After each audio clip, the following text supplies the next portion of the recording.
যদি legacy mindset নিয়ে কেউ কাজ করে ম্যানেজমেন্ট লেভেলে, তারপর এটা যদি অপারেশনাল লেভেলে যখন এক্সিকিউট করা হয়, যারা টপ লিডারশিপে থাকে তাদের একটা বিশাল সমস্যা হয়। সমস্যাটা যেটা হচ্ছে, যেমন মালিক পক্ষ বলে দিল এতটাকে অ্যাচিভ করতেই হবে, এটা হচ্ছে কি একটা হয়তো আনরিয়েলিস্টিক একটা টার্গেট।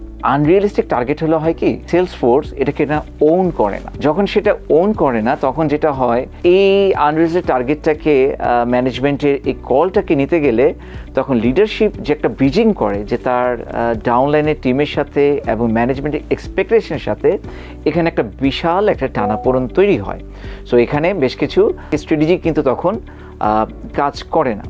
সো কোম্পানি যদি লিগেসি মাইন্ডশিপ নিয়ে যদি টার্গেট না দিয়ে ডেটা ড্রিভেন যে ভিত্তিকভাবে যদি টার্গেট দিত, তাহলে এটা কিন্তু খুব সহজে অ্যাচিভেবল হতো।